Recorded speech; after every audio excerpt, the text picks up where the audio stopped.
Hola, mi nombre es María Alejandra García Fajardo y este es un video ilustrativo para la asignatura de Bases Biológicas de la Conducta de la Universidad Nacional Autónoma de Honduras, bajo la catedrática Gilma Paola Hernández. El tema que vamos a desarrollar es la comunicación neuronal y la transmisión sináptica. El sistema nervioso es la red de comunicación más compleja que existe en nuestro cuerpo. Es responsable de que pensemos, sintamos, nos movamos y reaccionemos al mundo que nos rodea. Pero, ¿cómo se logra todo esto? Todo comienza con la neurona, una célula especializada y diminuta que tiene la capacidad de comunicarse con miles de otras neuronas a la vez, a través de un proceso fascinante llamado sinapsis. Hoy vamos a descubrir paso a paso cómo ocurre esta comunicación y por qué es tan importante para nuestra vida diaria. La neurona. Para entender la comunicación neuronal, primero debemos conocer la estructura de la neurona. Esta célula tiene tres partes claves. La primera es el soma, que es su cuerpo celular, en el centro donde se encuentra el núcleo y donde la célula realiza sus funciones vitales. La segunda son las dendritas, que son como pequeñas ramas que se extienden desde el soma y que tienen la función de recibir información de otras neuronas. Y la tercera es el axón, una fibra larga que se encarga de transmitir la señal eléctrica hacia otra neurona y muchas veces a distancias considerables dentro del sistema nervioso. En esta imagen podemos observar claramente las partes representadas. Vemos el soma, que es el cuerpo celular, el núcleo en su interior, las dendritas que se ramifican hacia todos los lados para captar información, y el axón, que está cubierto por una capa llamada vaina de melanina, la cual ayuda a que el impulso viaje más rápido. Al final del axón encontramos los botones terminales, que es justamente donde ocurre la sinapsis con la siguiente neurona. El impulso nervioso. Ahora que conocemos la estructura de la neurona, hablemos de cómo viaja la información dentro de ella. Todo comienza con un impulso eléctrico llamado potencial de acción. En su estado de reposo, la neurona mantiene una diferencia de cargas. En el interior es negativo y en el exterior es positivo.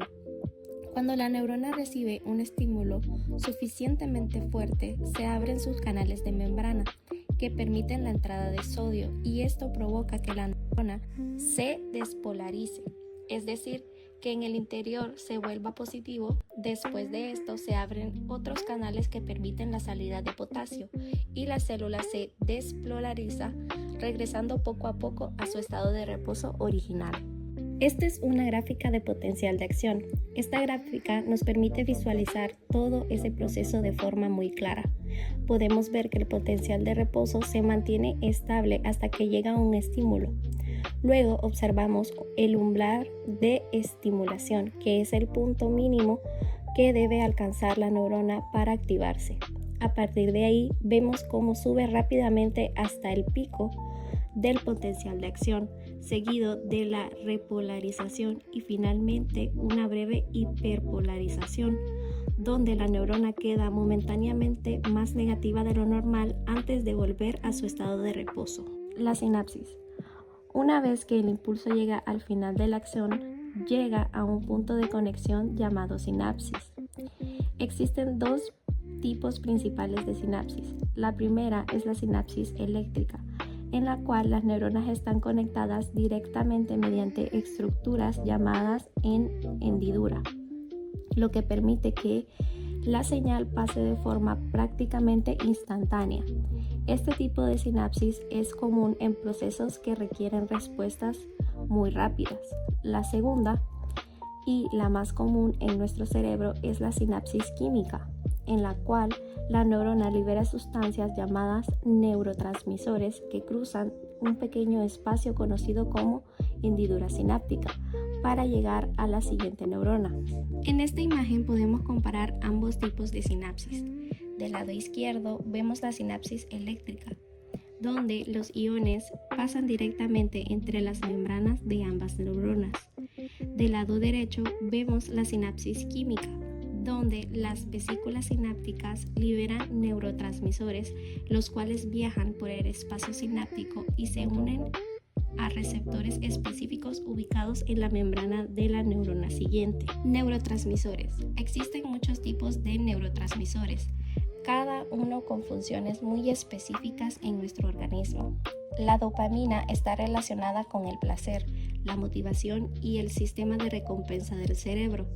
La serotonina regula nuestro estado de ánimo, el sueño y el apetito. La serotonina es fundamental para la memoria, el aprendizaje y el movimiento muscular. El glutamato es el principal neurotransmisor excitatorio del sistema central, mientras que el GABA cumple con la función contraria, siendo principalmente neurotransmisor inhibidor del cerebro. En esta imagen podemos observar el proceso complejo de liberación de neurotransmisores. Primero, las vesículas sinápticas, que son pequeñas bolsas que contienen neurotransmisores, se desplazan hacia la membrana de la neurona. Luego, gracias a la entrada del calcio a través de canales específicos, estas vesículas se fusionan con la membrana y liberan su contenido hacia el espacio sináptico. Finalmente, los neurotransmisores cruzan ese espacio y se unen a los receptores específicos de la neurona postsináptica, generando una nueva señal. Para entender mejor todo este proceso, veamos un ejemplo de la vida cotidiana. Imaginemos que tocamos accidentalmente algo caliente. En ese momento, los receptores sensoriales de nuestra piel detectan el calor y generan un impulso nervioso.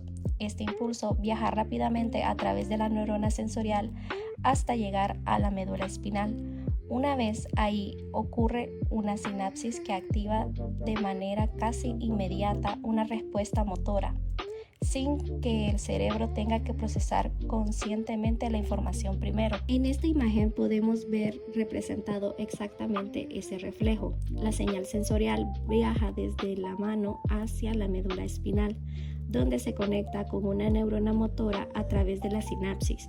De ahí viaja rápidamente la orden de contraer el músculo del brazo, logrando que retiremos la mano del objeto caliente incluso antes de que sintamos conscientemente el dolor. Como podemos ver, cada pensamiento que tenemos, cada emoción que sentimos y cada movimiento que realizamos depende de billones de estas conexiones sinápticas trabajando en conjunto, todo el tiempo sin que siquiera nos demos cuenta. Entender este proceso no solo nos ayuda a comprender mejor la función del cerebro, sino también a entender un poco más sobre lo que verdaderamente nos hace humanos.